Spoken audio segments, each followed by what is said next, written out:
I can't believe I'm 22 now. That's really exciting. I mean, what can I review today for my 22nd birthday? I know. And today, guys, I'm going to be reviewing my favorite movie of all time, Coco. So yeah, guys. So I'm going to go right over here now and say, cue the intro actually. Which speaking of which, I am going to be doing right now actually. I cannot believe it's going to be turning 10 years old in 2 years from now. Man, time goes by very fast, actually. This is definitely my favorite movie of all time, which I'm going to be reviewing right now. And I'm going to go over here now and say, cue the intro, chase. Guys, so now I'm going to be doing it right now. Cue the intro.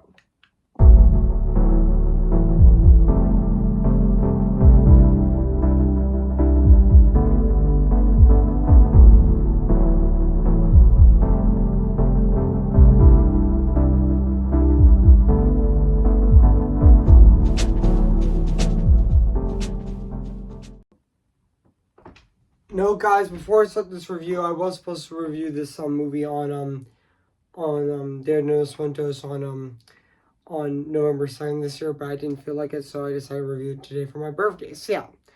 Guys. So without further ado, I am going to be reviewing this movie right now. So please enjoy this movie review on this movie right now. So please enjoy.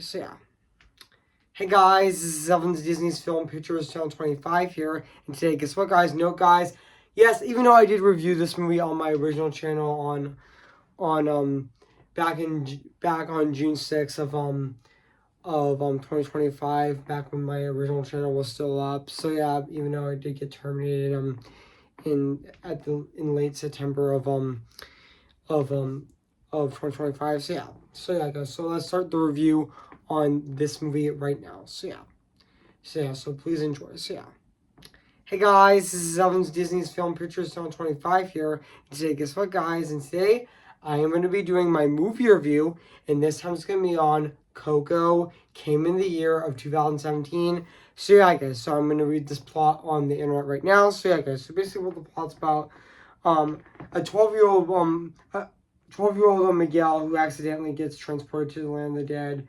Dia de los Muertos, after trying to become a musician despite his family's ban on music. So yeah, guys. So that's basically what the plot's about this movie. So yeah, guys. So I did remember that this movie actually came out in at the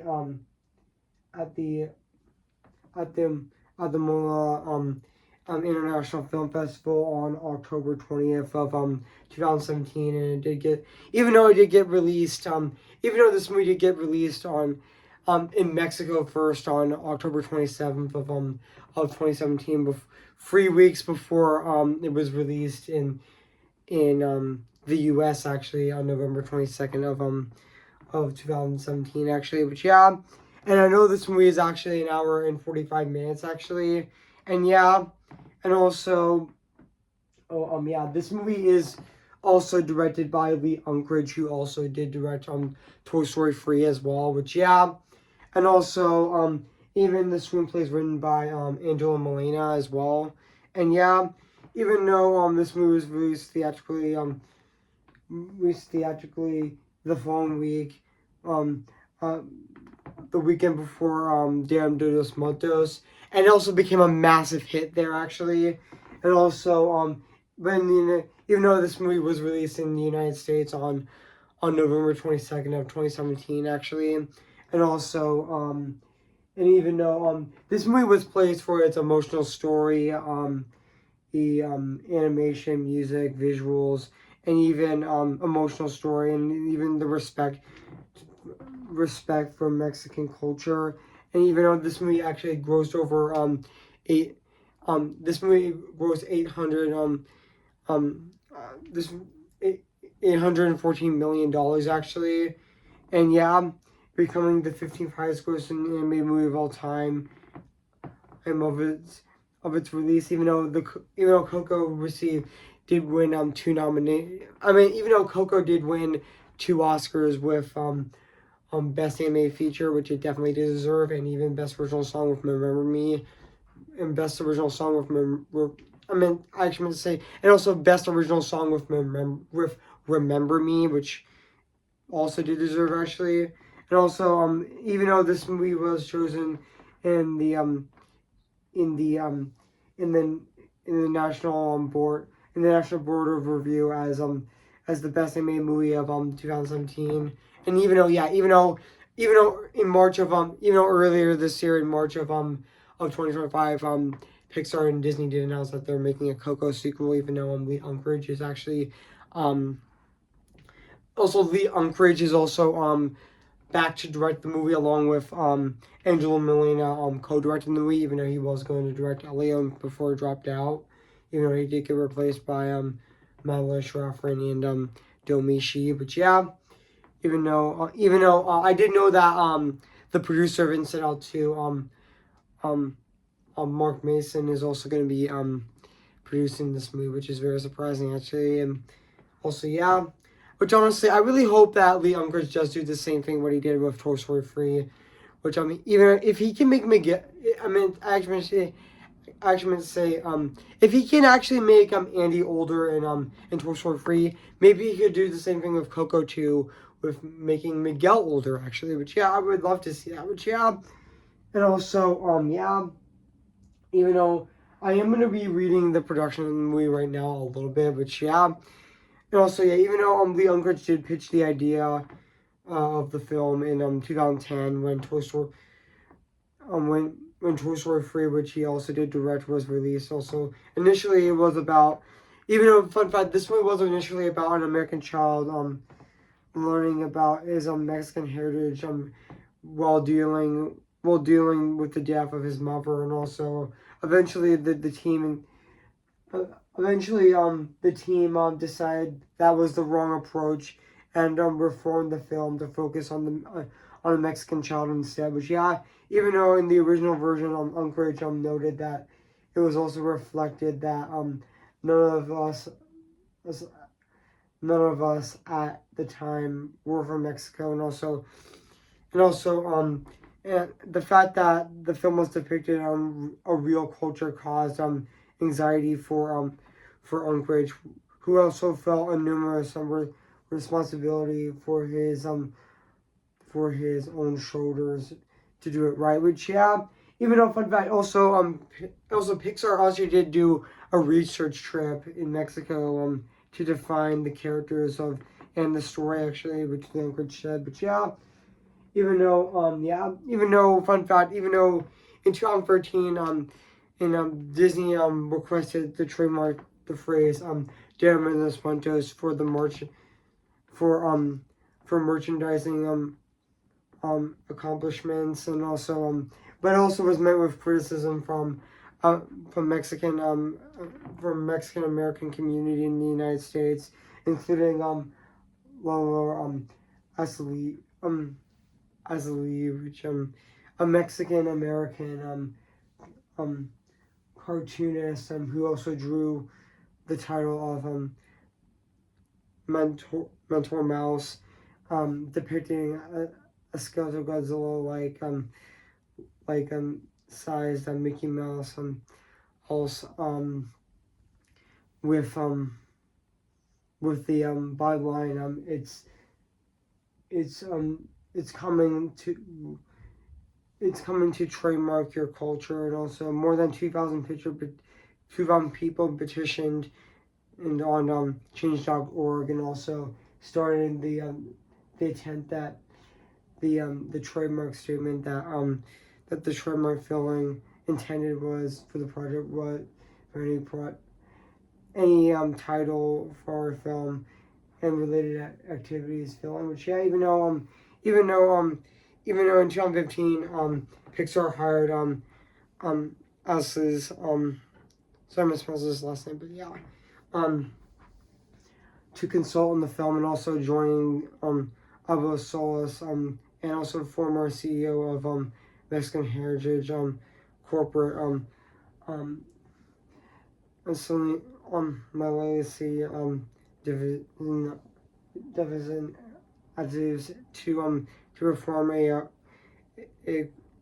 critical a cultural consulting group. But yeah, Also, fun fact: even though there were earlier versions of the movie, even though there were earlier versions of the movie where the film had a different universe rules regarding how Miguel, originally called Manco, called called Mon- called Monco, would actually which actually get back to the land that would actually go back to the land of the dead once he physically he had to run across the run across the bridge. In one version, his family is his family is cursed with singing, and when he had tried to speak, which yeah, even though yeah, which was which was added, which was included a, a technically a technique to add music into the story actually, where music is banned. But yeah,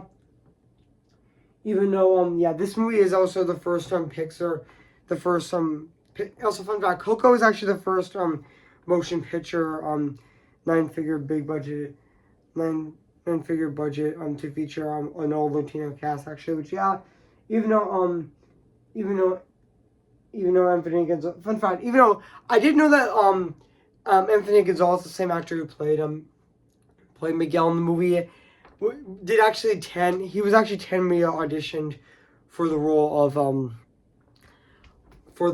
of Miguel actually, which yeah, and also yeah, and also even though I didn't know that this movie actually did take inspiration from Hayao Miyazaki's Spirited Away and Howl's Moving Castle, which are definitely masterpieces from Studio Ghibli actually, and also and even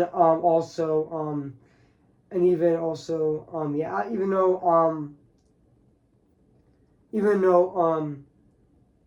even also even also this movie also does also take inspiration from John Wick as well. Don't forget to mention that in terms of world building depicted in the movie, including the Land of the Dead actually in the movie. But yeah, yeah, and also yeah, even though fun fact, when the movie was before released, there were people that said that this movie looked like a Book of Life ripoff, even though it didn't look like a Book of Life ripoff, which I was so excited for this. To be honest, I was so excited for Coco. This was one of my. I was so excited for this movie because it looked like a work of art actually, and honestly, it definitely looked like a movie that definitely felt really special. And yeah, and even Leon Chris did address it in August of 2017 that he didn't know why people called it a Book of Life ripoff. But yeah, even when the movie was released, a lot of people loved it actually, and it's still beloved to this day actually. But yeah, and also yeah, and also fun fact, I did know that this movie was originally going to be a straight up musical. Even though I would count this movie as a musical actually, even though the characters don't break out into song actually.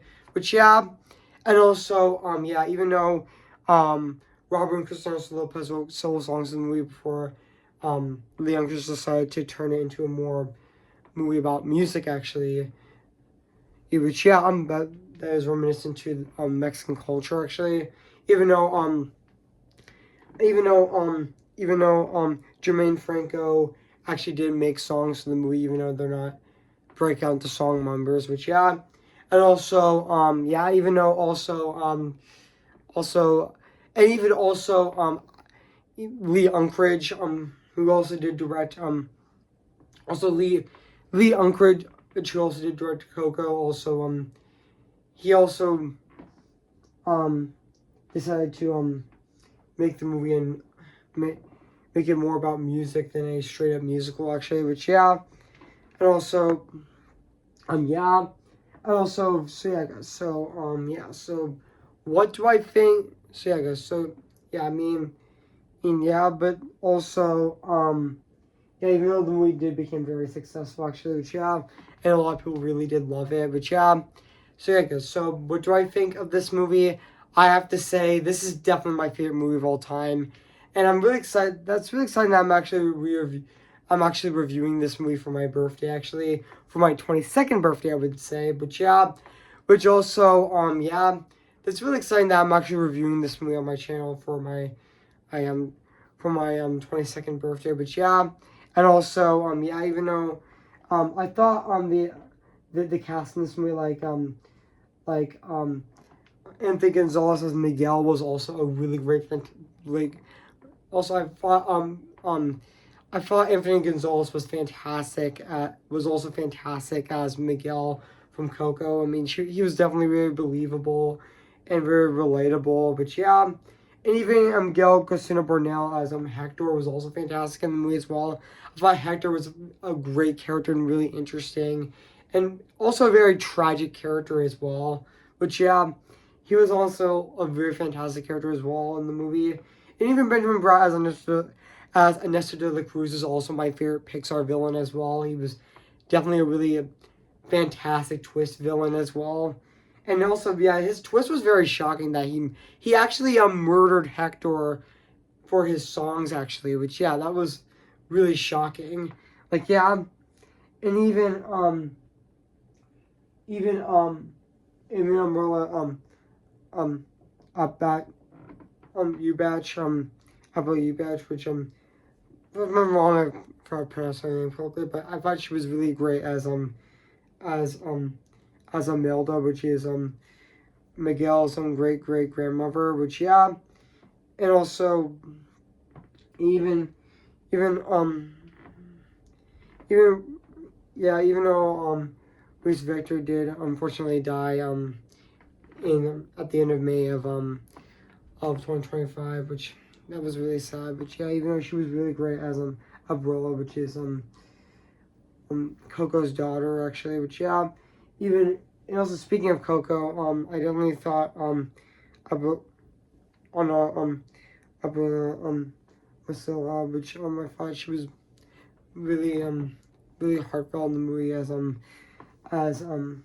Mama Coco, which yeah, even though she did unfortunately die in early 2024, but yeah, and yeah, and also even the rest of the cast in this movie is definitely very very fantastic as well, and yeah, and also even though also yeah, even though oh yeah, this movie is definitely very fantastic as well, which yeah, I just definitely love this movie, and yeah, and now let's talk about yeah, even though the ending of the movie where 1 year later Miguel actually shows his new baby sister the family a friend is also now displaying the photos of Hector and recently in the recently deceased Coco, and also while Coco was collected letters from Hector prove that Ernesto's left for his songs, leading to Ernesto's disgrace, and also Hector's rightful recognition, and also in the land of the dead, Hector rejoins his Imelda, Coco, and with their family to visit the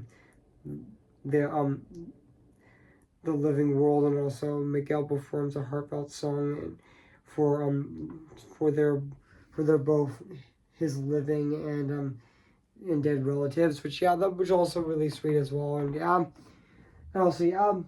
And now let's talk about the music and the score of this movie as well, which is also composed by and even the songs of this movie as well, which is also composed by the one and only Michael Giacchino, which honestly, I thought his score in this movie was definitely really fantastic and very beautiful as well.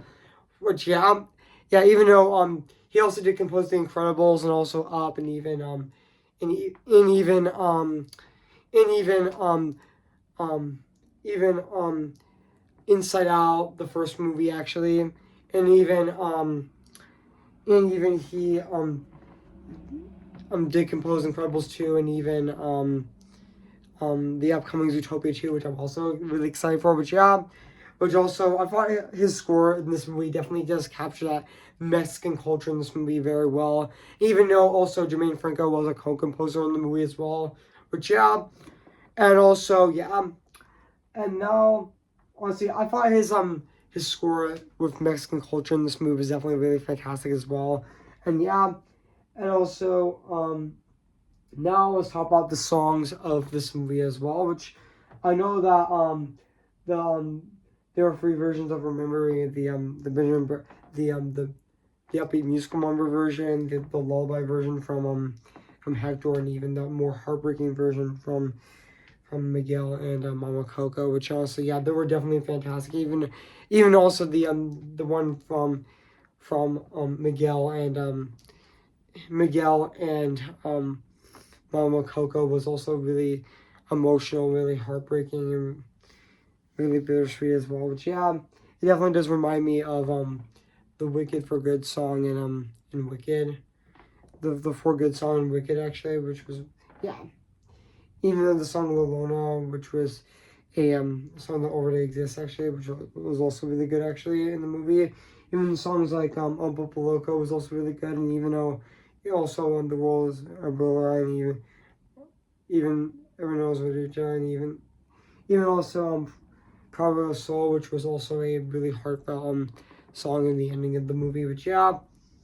And also yeah, and also, yeah, even all the songs in this movie were really great actually in this movie. So, yeah.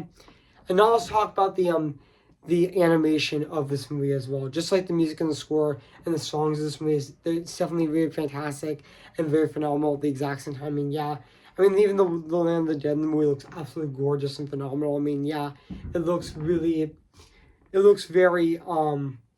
larger than life actually. But, yeah, and also, yeah, this is one of Pixar's best looking movies, and I would say it's Pixar's best looking movie ever.